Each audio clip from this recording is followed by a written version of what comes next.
আদালতের বিষয়টা পুরোপুরি না জেনে আমি বক্তব্য দিতে চাই না। আমাদের ল ফার্মকে আমরা অনুরোধ করেছি সার্টিফিকেট কপি তুলে কথা বলবো, এবং আমরা এই ইনস্ট্রাকশন দিয়েছি যেন তার জামিন বাতিলের জন্য তারা পিটিশন দেয়, কারণ তার কাছে অন্যান্য দেশেরও পাসপোর্ট থাকতে পারে, সেটা আমাদের সন্দেহ।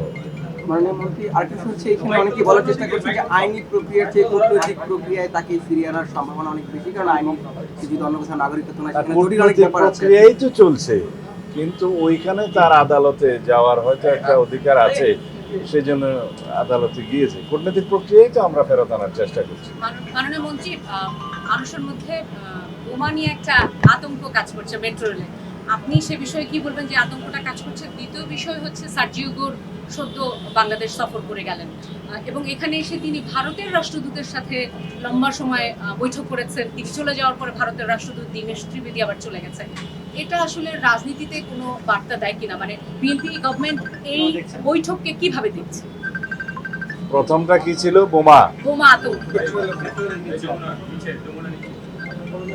রথযাত্রা এবং উল্টো রথযাত্রা, এই দুইটাকে আমরা নিরাপদ করার জন্য সমন্বিত প্রয়াস নিয়েছিলাম। আমাদের আইন শৃঙ্খলা রক্ষাকারী বাহিনী, গোয়েন্দা সংস্থাসমূহ খুব সমন্বিত প্রচেষ্টা নিয়েছিল, কোনো অসুবিধা হয় নাই এবং শান্তিপূর্ণভাবে সেটা অনুষ্ঠিত হয়েছে। তবে দুর্ভাগ্যজনকভাবে উল্টো রথযাত্রার দিনে কমলাপুরের ওদিকে, মতিঝিলের ওদিকে একটা মেট্রো রেলের ফিডারের নিচে একটা বোমা সদৃশ্য জিনিস পাওয়া যায়, এটা ছাতার মধ্যে। সেটা আমাদের দুইজন সদস্য এটা দেখার পরে পুলিশকে জানায়, পুলিশ এটা কর্ডন করে রাখে এবং এটা বোম ডিসপোজাল ইউনিট যে সেটা সরায় এবং পরে এটা বিস্ফোরিত করে।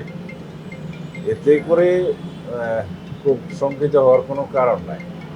কোনো পক্ষ হয়তো চেষ্টা করেছিল যে সাম্প্রদায়িক সম্প্রীতি বিনষ্টের কোনো কিছু করা যায় কিনা, তারা হয়তো চেষ্টা করেছিল। আমরা সেটা সেইভাবে দেখেছি এবং একটা তদন্ত পরিচালনা করছি আমরা, এর পিছনে কারা আছে ফাইন্ড আউট করার জন্য। এরপরে আশুলিয়াতে আরেকটা এরকম বোমা সদৃশ্য জিনিস পাওয়া গিয়েছে, যে একটা ব্যাগ রেখে গেছে একজন দুষ্কৃতকারী, পরে সেটা একই কায়দায় উদ্ধার করে আমরা বিস্ফোরিত করেছি। এই ঘটনাগুলোর যোগসূত্র আছে কিনা সেটা তদন্ত করতে বলেছি আমরা, তদন্ত পরিচালিত হচ্ছে। তবে আগের সময়ের তুলনায় যদি আমরা তুলনামূলক বিবরণী দেই একই সময়ে এই বিষয়গুলো কীরকম হয়েছে, তার তুলনায় এটা অনেকটা কম।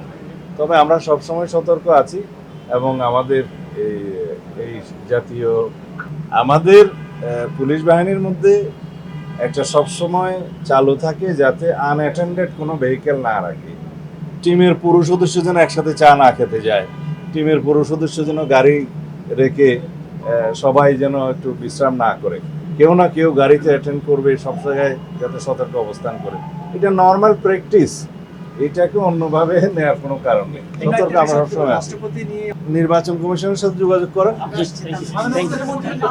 আমরা কালকেও মিটিং ডেকেছি আমাদের দলের নেতৃত্বে, এটা যুগপৎ আন্দোলনের শরিক এবং অন্যান্য রাজনৈতিক দলের সবার নিয়ে আমরা আগামীকালকে একটা সভা করব কৃষিবিদ ইনস্টিটিউশনে। মাননীয় প্রধানমন্ত্রী উপস্থিত থাকবেন, আমরা ওখানে কথা বলব।